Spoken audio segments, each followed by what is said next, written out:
Ну, одни из ключевых слов, которые есть в русском языке, да, это душа, это судьба. Это супер важно, это итог всей жизни, да, что с нами происходит. Да. Различные люди по-разному относятся к судьбе. А кто-то считает, что ее изменить невозможно, да, все там предопределено, бесполезно, не нужно даже пытаться. Ленивый человек мечтает заснуть и ничего не делать. Если же мы говорим о людях высокого уровня, их цель какая? Судьба лучшая из возможных.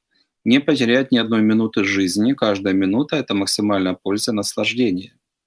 Если мы говорим о людях духовных, эзотеричных, то и не просто эта жизнь лучшая из возможных, но и последующее воплощение, чтобы вели вперед и вверх, да, чтобы не оказаться по недоразумению, да, в силу разных причин в водах или где-нибудь, да, был полководцем, стал христианином, предположим, да, чтобы человек двигался вверх.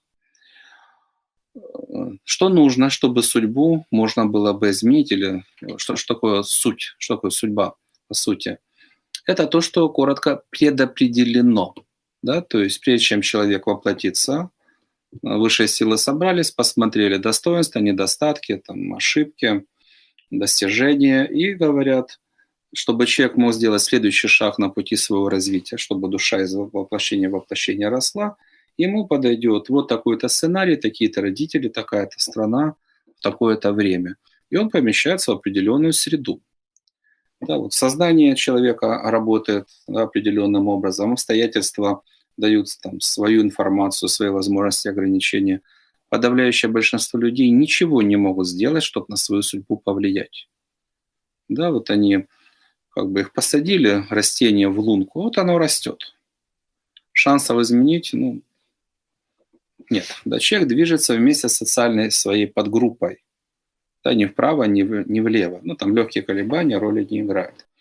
А для того, чтобы свою судьбу изменить, да, для этого нужны соответствующие инструменты. Да, то, что предполагает развитие. Понимать судьбу, ее законы.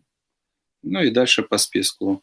Научиться работать с целями, потому что цель – это и есть выход из того маршрута, по которому мы двигаемся, к более высокому, более эффективному.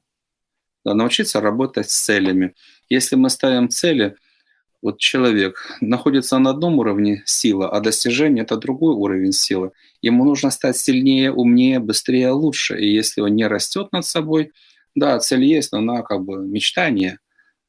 Да, если остаешься слабым, значит, ты остаешься там, где ты находишься. Да? Поэтому необходимо развитие, да, становиться сильнее. Да? Нужно понимать, что такое кармические задачи, что ты обязан перед высшими силами сделать. Попытайся уйти в сторону, тебя вернут. Ну, если не понимаешь намека, вернут грубо, ножку сломают или ручку. Да, чтобы ты занимался то, для чего ты воплотился. Да, не повторял там каждое воплощение одни и те же навыки, осваивал новые, которые предписаны вот именно этой судьбой, этим воплощением.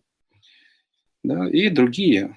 Да, в идеале для этого работает тот же самый инструмент, который мы осваиваем – духовное целительство. Да? То есть мы общаемся с силами, отвечающими за нашу судьбу. Мы спрашиваем, есть ли возможности свою судьбу изменить, как убрать проблемы, как, да, увеличить свои возможности. Изучаем и реализуем. Это и есть ключи к изменению своей судьбы.